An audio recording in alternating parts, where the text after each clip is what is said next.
예루살렘 교회는 칭송받는 교회이며 권세와 위엄이 있는 교회입니다. 마귀 사탄은 그런 교회를 그냥 두지 않습니다. 먼저 외적인 핍박을 가합니다. 지난 시간에 말씀드린 대로 외적인 핍박은 마귀 사탄이 사용하는 고전적인 방법입니다. 유대 교권자들은요, 사도들을 체포해서 감옥에 가두기도 하고요, 사내들인 공회에 세워서 신문하기도 하고요, 그리고 생명을 위협하면서 협박을 합니다. 예수님을 전하지 못하도록 엄금합니다. 마귀 사탄은 이렇게 예루살렘 교회뿐 아니라 사도들을 핍박을 하죠. 뿐만 아니라 그들은 내적인 유혹을 또 주기도 합니다. 내적인 유혹은 마귀 사탄이 사용하는 고차원적인 방법이라고 지난 시간에 말씀을 드렸습니다. 이 유혹이라는 것은 마귀가 쓰는 더 고차원적인 전략인데요, 아나니아와 삽비라를 통해서 예루살렘 교회 청지기 신앙을 갖고 정말 은혜스럽고 사랑이 풍성한 공동체였는데 교회를 자꾸 세속화시키고 부패하고 타락하게 만들려고 했던 겁니다. 사도들은 핍박 속에 있습니다. 감옥에 갇혀 있는 그날 밤 하나님께서 전사를 보내서 사도들을 석방시키십니다. 그리고 사도들에게 명령하십니다. 사도행전 5장 20절, 이 생명의 말씀을 다 백성에게 말하라. 반면에 사내들인 공회는요, 사도들을 붙잡아서 신문합니다. 그리고 대제사장은 사도들에게 엄금합니다. 사도행전 5장 28절, 이 이름으로 사람을 가르치지 말라. 하나님께서는 생명의 말씀을 다 전하라. 사내들인 공회 대제사장은요, 예수의 이름으로 가르치지 말라. 이런 상황에서 사도들은 어떻게 했을까요? 하나님의 명령에 순종할까요? 아니면 사내들인 공회 대제사장에게 순종할까요? 사도행전 5장 29절, 5장 32절에 보면 두 번에 걸쳐서 사도들은 하나님께 순종했다고 말씀해 줍니다. 지난 시간에 순종에 대해서 세 가지를 말씀을 드렸어요. 첫째, 누구에게 순종해야 될까요? 사내들인 공회나 대제사장이 아니라 하나님께 순종해야 되는 줄 믿습니다. 둘째, 어느 정도 순종해야 할까요? 99%의 순종이 아니라 100%의 순종을 하나님 원하십니다. 99%의 순종은 불순종이에요. 100%의 순종만 온전한 순종이 됩니다. 셋째, 언제 순종해야 될까요? 즉시 순종해야 됩니다. 내일부터 순종하겠습니다. 그런 사람은 오늘 밤 마귀의 시험에, 마귀의 유혹에 넘어지게 되는 겁니다. 마귀에게 조금도 틈을 보여서는 안 됩니다. 오늘 우리 모두는 사도들이 선택했던 하나님께 순종 우리가 배워야 할 겁니다. 지난 시간 말씀드린 대로 사도들은 어떻게 해서 하나님께 그렇게 순종할 수 있었을까요? 생명의 말씀으로 충만했기 때문에, 생명의 예수님으로 충만했기 때문에, 생명의 성령님으로 충만했기 때문에 그들은 하나님께 순종, 이겁니다. 오늘 또 지난 시간에 말씀드린 설교 제목과 동일합니다. 하나님께 순종입니다. 자, 먼저 사도들이 하나님께 순종한 결과는 무엇일까요? 복 받았을까요? 의외의 결과에 여러분이 충격을 받으시면 안 됩니다. 본문 33절에 보시면 유대 교권자들은 크게 노하여 사도들을 없애려고 했습니다. 여기에 없애려고 했다, 이 말은 죽이려고 했다, 그런 의미입니다. 자, 유대 교권자들에 의해서 사도들은 이제 죽을 수밖에 없는 그런 위기 상황에 놓이게 됩니다. 이것이 바로 하나님께 순종한 결과입니다. 그런데 여러분, 그냥 단순하게 그렇게만 보면 누가 하나님께 순종하겠어요?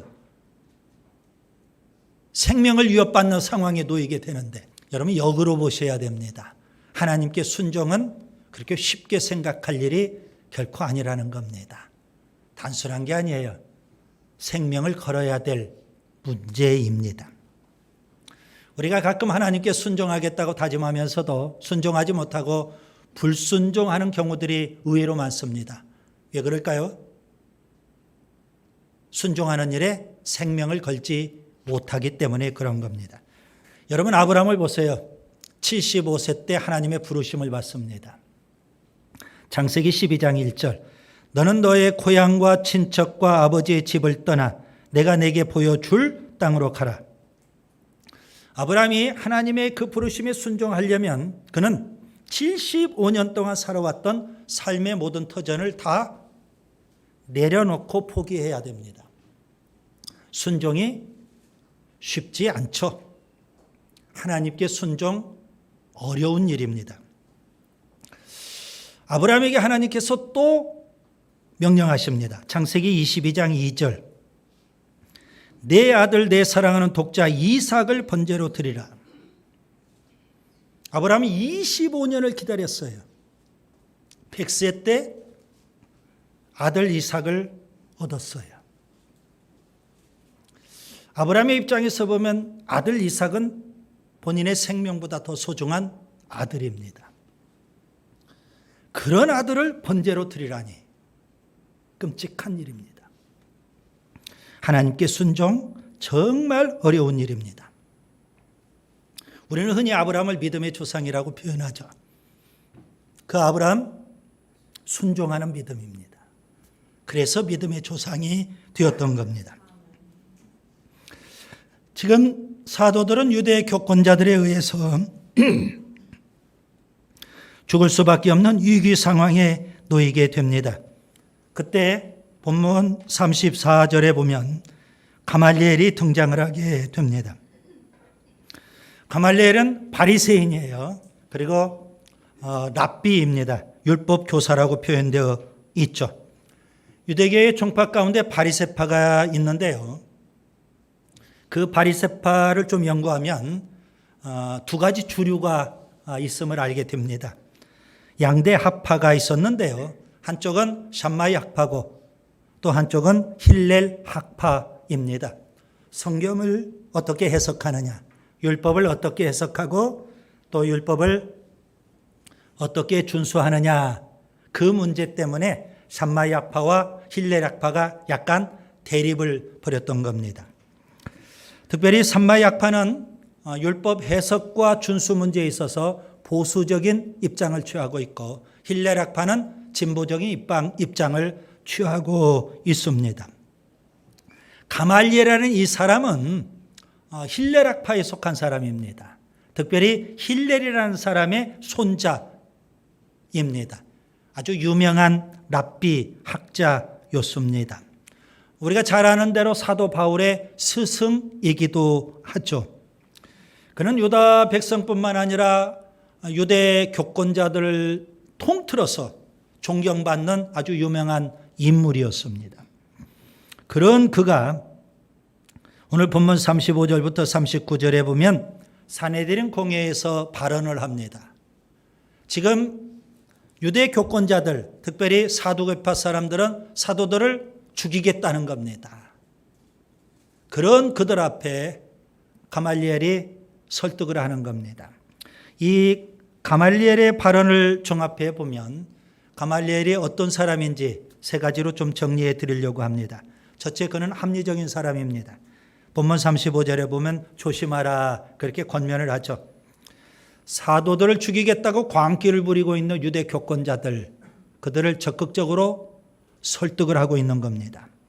둘째, 그는 아주 지혜로운 사람입니다. 본문 36절에 보면 드다의 사건을 예로 듭니다. 본문 37절에 갈릴리 유다의 사건을 또 예로 듭니다. 그러면서 본문 38절에 상관하지 말고 스스로 무너지도록 내버려 두자 이렇게 권면을 하죠. 그는 또 세 번째 하나님의 주권을 믿는 사람입니다. 본문 39절에 보시면 지금 예루살렘 교회에 벌어지는 현상들, 이거 하나님이 하시는 일이라면 우리가 사도들을 죽이려고 하면 그건 하나님을 대적하는 일이 된다. 이렇게 이야기를 합니다. 그가 분명 하나님의 주권을 믿고 있는 사람인 것을 알 수가 있죠. 이 가말리엘의 발언은 굉장히 영향력이 있습니다.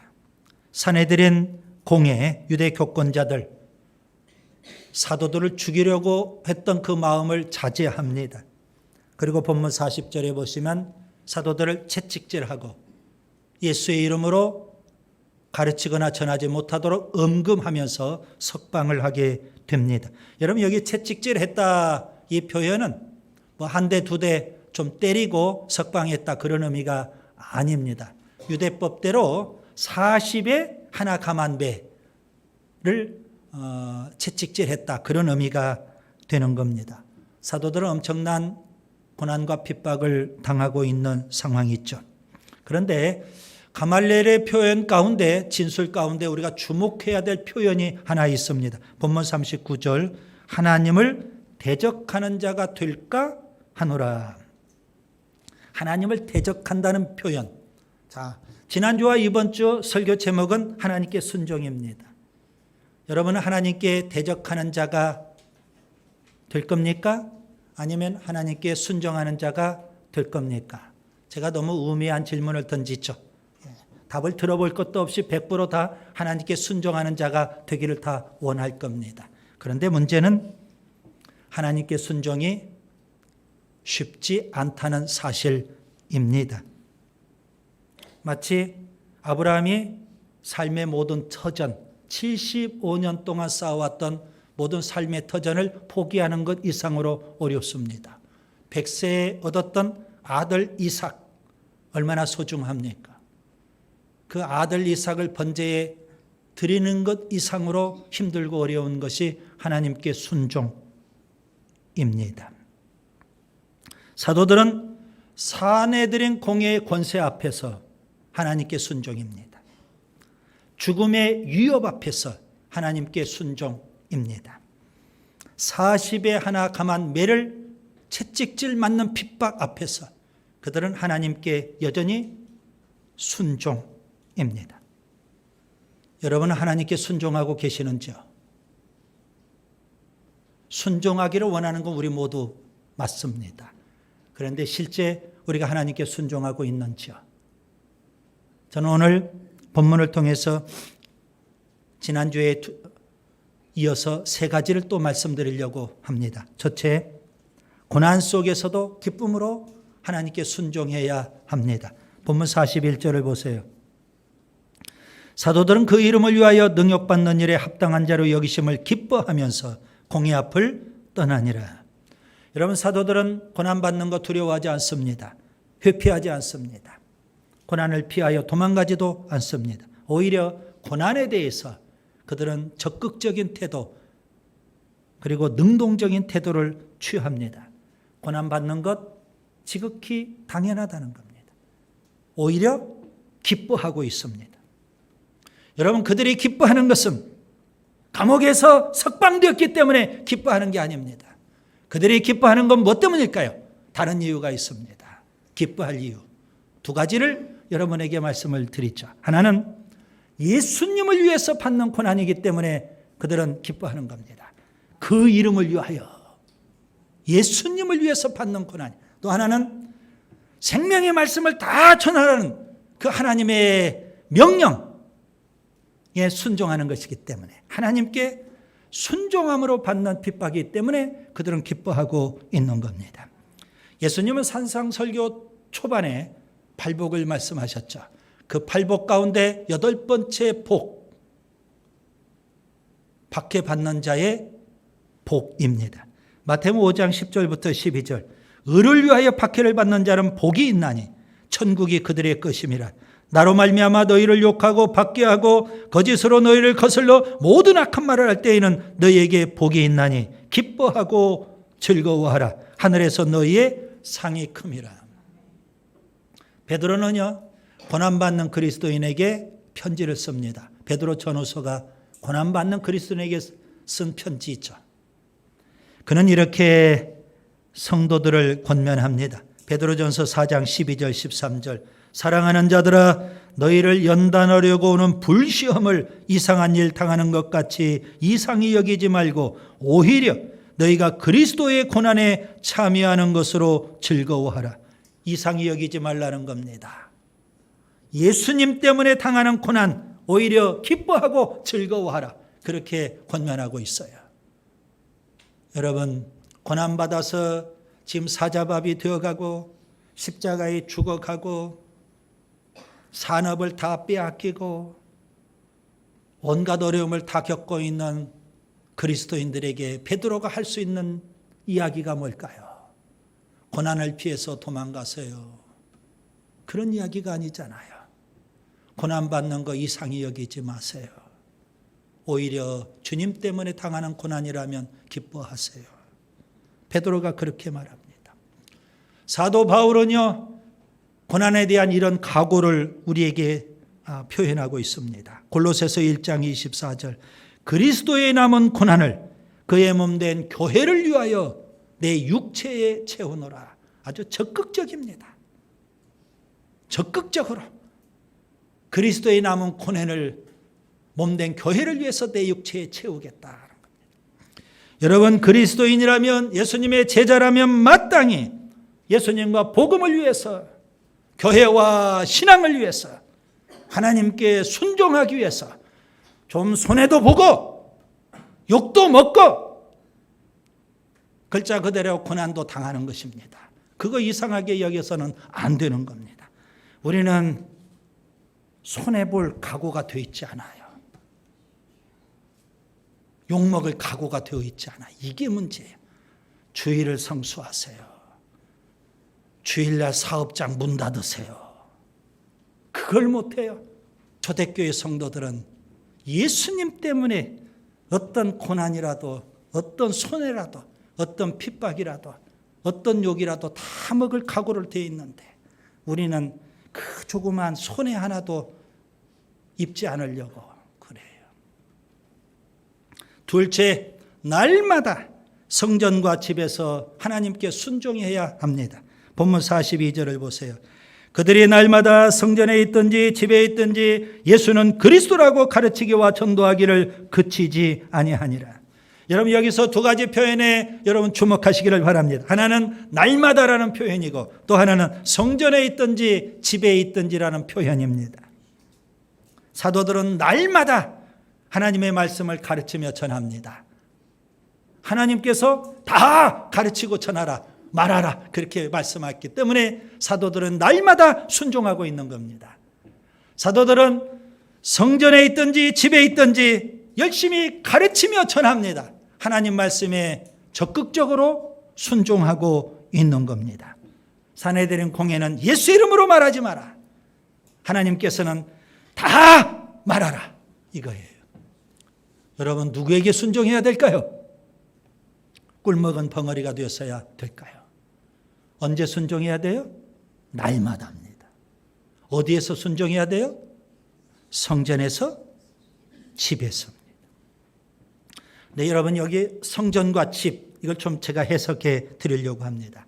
예루살렘 교회는요 날마다 모였어요. 성전에서도 모이고 집에서도 모였던 겁니다. 그걸 오늘 우리 시대의 상황에 적용을 하면 이겁니다. 성전에서 모였다는 것은 대그룹으로 회중이 모여서 하나님께 예배를 드렸다 이겁니다. 지금 우리가 이렇게 모이는 모임입니다. 그 다음에 집에서 모였다는 것은 소그룹 모임입니다. 일종의 순모임입니다. 우리 교회에서 말하는 순모임. 그래서 대그룹 회중 예배로 모이든 소그룹 순모임으로 모이든 사도들은 열심히 예수님을 가르치고 전했던 겁니다. 하나님께 순종해. 자, 그러면 예루살렘 교인들의 입장에서 한번 보세요. 그들은 날마다 대그룹 모임을 갖습니다. 모여서 예배를 드려요. 그때 그들은 사도들을 통해서 뭘 배울까요?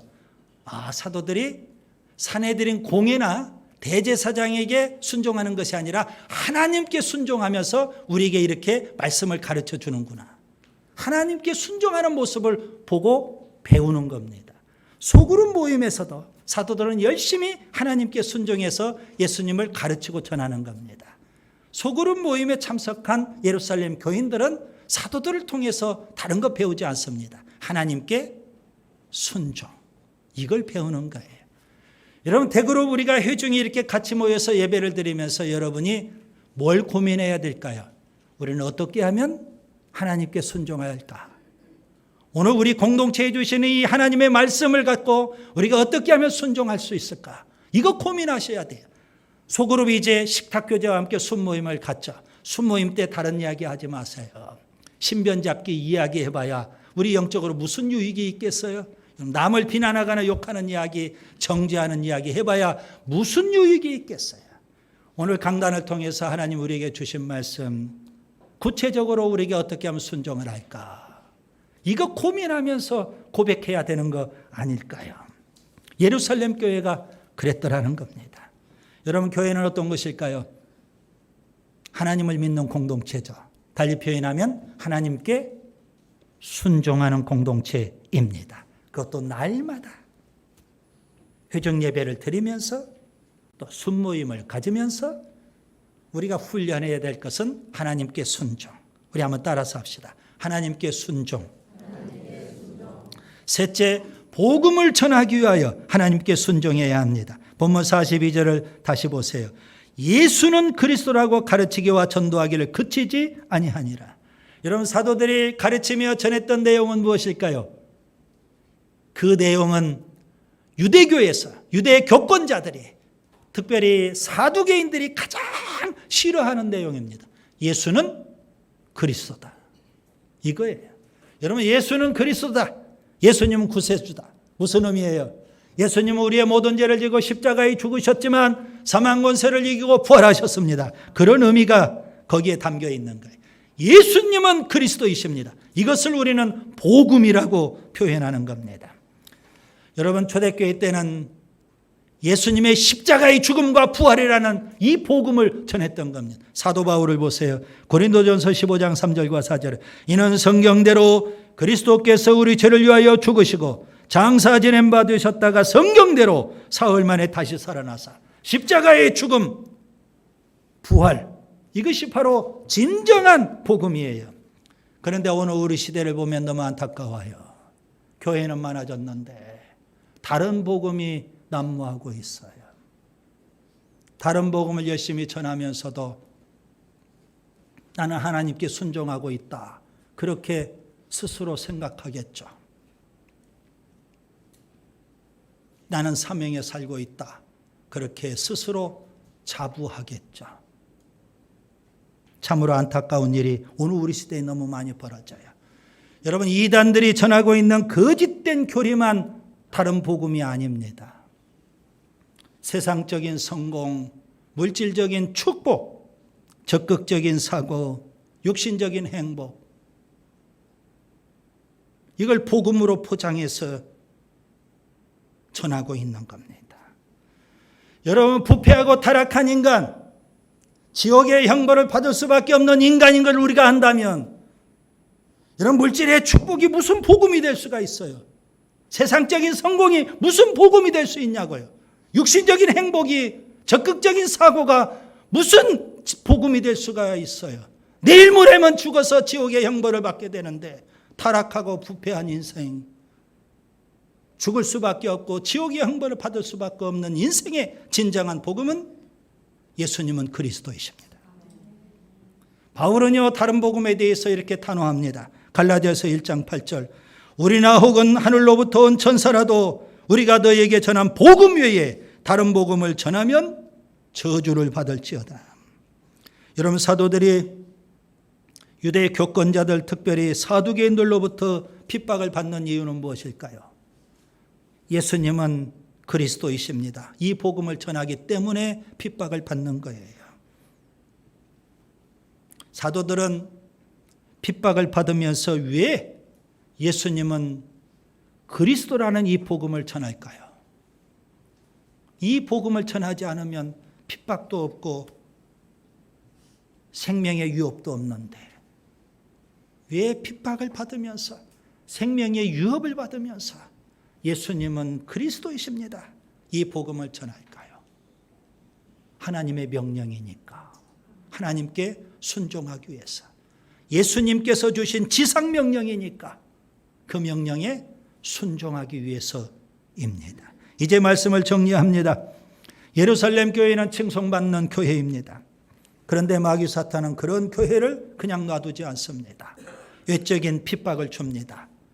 사탄이 사용하는 고전적인 전략이에요. 또 내적인 유혹도 줍니다. 사탄이 사용하는 고차원적인 전략이에요. 하나님은 사도들에게 생명의 말씀을 다 전하라 명령하십니다. 반면에 사내들인 공회는요, 예수의 이름으로 도무지 말하지 말라, 그렇게 엄금합니다. 사도들은 어떻게 했을까요? 하나님께 순종을 선택했던 겁니다. 그들은 고난 속에서도 기쁨으로 하나님께 순종하고요, 날마다 성전과 집에서 하나님께 순종하고요, 복음을 전하기 위해서 하나님께 순종을 합니다. 여러분 결단하세요. 우리도 하나님께 순종. 아멘. 그래서 예수님을 그리스도라고 담대하게 전할 수 있기를 바랍니다.